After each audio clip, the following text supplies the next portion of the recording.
उत्तरकाशी में टनल में 40 मजदूरों की जिंदगी लगातार फंसी हुई है। लेकिन एक बड़ी जानकारी आपको बता दें, उत्तरकाशी नई ऑगर मशीन पहुंच चुकी है और ये टनल में लाई गई हैं मशीनें जिनके जरिए मलबे के नीचे से ड्रिलिंग होगी और उसके बाद जो 40 मजदूर को बाहर निकालने का काम और तेज कर दिया जाएगा। तो बड़ी जानकारी ये कि हालांकि रेस्क्यू ऑपरेशन लगातार जारी है, लेकिन अब नई ऑगर मशीन पहुंच गई है और ये बताया जा रहा है कि टनल के अंदर लाई गई है ये नई ऑगर मशीन जिनके जरिए मलबे के नीचे ड्रिलिंग की जाएगी और उसके बाद 40 मजदूरों को बाहर निकाला जाएगा। हालांकि आपको यह भी बता दें कि उत्तरकाशी पहुंच चुकी है नई ऑगर मशीन। पीएमओ अधिकारी भी मौके पर लगातार निगरानी रख रहे हैं और जानकारी ये देखिए, एक्सक्लूसिव तस्वीर आपको दिखा रहे हैं। इंदौर से ये मशीनें मंगाई गई हैं, टनल में लाई गई हैं और 7 दिन से फंसे 40 मजदूरों को अब जल्द बाहर निकाला जाएगा। तो ये अभी आपको हम लेटेस्ट विजुअल दिखा रहे हैं सीधे उत्तरकाशी से, जहां ऑगर मशीन पहुंच चुकी है टनल में। ये नई ऑगर मशीन के जरिए अब रेस्क्यू ऑपरेशन होगा। थोड़ी ही देर में रेस्क्यू ऑपरेशन शुरू होगा। नई मशीन से मलबे में ड्रिल किया जाएगा। ड्रिलिंग के लिए तीसरी मशीन उत्तरकाशी पहुंची है। कल ही इस बात के कयास लगाए जा रहे थे कि और ऑगर मशीन्स को मंगाया जाएगा। पहले से ही एक ऑगर मशीन वहां पर है, लेकिन जिस तरह से हम देख रहे हैं ड्रिलिंग एक बहुत बड़ी चुनौती है, क्योंकि जैसे ही ड्रिल होती है मलबा नीचे गिरने लगता है और फिर उसको हटाने की जो कोशिश है वो शुरू हो जाती है और इसीलिए इस पूरे रेस्क्यू ऑपरेशन में देरी भी हो रही है।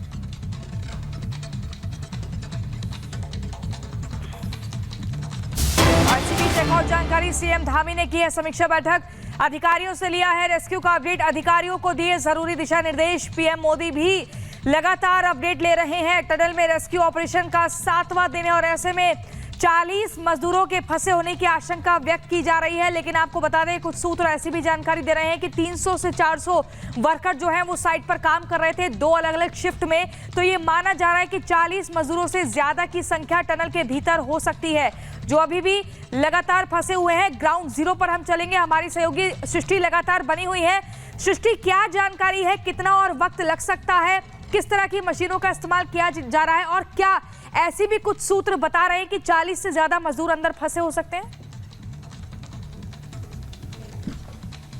बिल्कुल प्रियंका, श्वेता, देखिए जैसा आपने कहा कि ये जानकारी मिली है कि 40 से ज्यादा मजदूर हैं और 41 अभी संख्या आई है जो आधिकारिक तौर पर दी गई है कि 41 मजदूर ऐसे हैं जो भीतर फंसे हुए हैं। और सबसे बड़ी बात ये कि जैसा आपने कहा कि रिज्यूम ये ऑपरेशन कब होगा, तो अभी समय लग सकता है क्योंकि ऑगर मशीन पहुंच तो चुकी है लेकिन उसे असेंबल करने में भी कुछ घंटे का समय लगता है, उसे तैयार करने में, और उसके बाद ये ड्रिलिंग जो है वो शुरू की जाती है। जो पहले से ऑगर मशीन यहाँ पर मौजूद थी, हालांकि अधिकारियों ने कहा कि वो खराब नहीं हुई है, बैकअप में यह मशीन मंगाई गई है, लेकिन कल दोपहर 3 बजे से काम 1% भी आगे नहीं बढ़ा था। ऑफिशियल जानकारी आपको दे दें कि 22 मीटर की ड्रिलिंग बताई गई थी और 22 मीटर तक ही ड्रिलिंग अभी तक की गई है। 3 बजे के बाद से कोई भी काम यहां पर शुरू नहीं किया गया। बिल्कुल सृष्टि, आप ये पल-पल अपडेट हमें दे रही हैं, लेकिन एक बात और भी है। बिल्कुल, और जी सृष्टि, बात पूरी करें।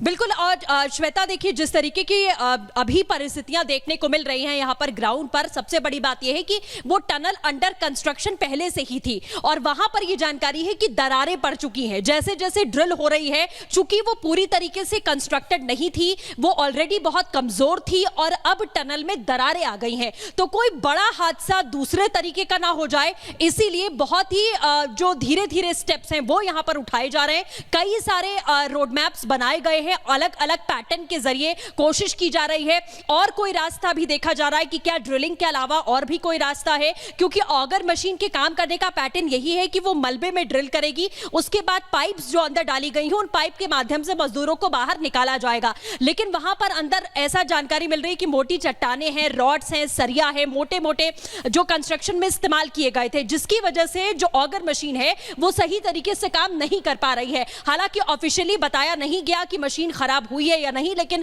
अनऑफिशियली अगर देखा जाए तो वो मशीन जो है वो सही तरीके से काम नहीं कर पा रही थी, इसीलिए दोबारा से एयरलिफ्ट करके इंदौर से एक और नई ऑगर मशीन मंगाई गई है। अब दोबारा से रिज्यूम कब होता है ये ऑपरेशन, ये देखना होगा, क्योंकि उसको असेंबल करने में भी समय लगता है। श्वेता,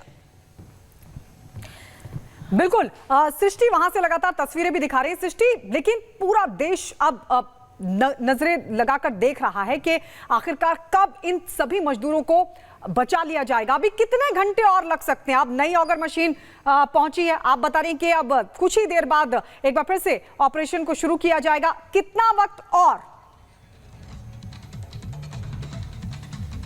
बिल्कुल गायत्री, देखिए अभी 24 घंटे तो हम जो सिचुएशन यहाँ पर देख पा रहे हैं उसे देखकर कहा जा सकता है, क्योंकि ऑगर मशीन काम करना भी ऐसे स्टार्ट करती है कि अगर 1 घंटे में वो 5 मीटर तक की ड्रिलिंग करती है। 22 मीटर की ड्रिलिंग हो चुकी है, दोबारा से ड्रिलिंग को स्टार्ट किया जाएगा और 75 मीटर का मलबा जो है वो फैला हुआ है। अब चूंकि मलबा ऊपर से और गिरा है, उसकी कितने मीटर में और वो फैल चुका है इसकी भी कोई जानकारी नहीं है, क्योंकि ऑफिशियली आधिकारिक तौर पर अधिकारी यहाँ कोई जानकारी अभी नहीं दे रहे हैं। कल देर शाम NHIDCL की तरफ से जो स्टेटमेंट आया था वो यही आया था कि अंदर की सिचुएशन ठीक नहीं है, ड्रिलिंग करते ही मलबा गिरने लगता है, इसलिए हम रुक रुक कर इस ऑपरेशन को आगे बढ़ा रहे हैं। तो अगर रुक रुक कर ऑपरेशन को आगे बढ़ा रहे हैं और 5 मीटर तक ड्रिल करती है 1 घंटे में ऑगर मशीन, और अगर वो कंसिस्टेंटली भी काम करती है तब भी 24 घंटे का समय यहाँ पर लगने वाला है। हमें एक्सक्लूसिव जानकारी दे रही है।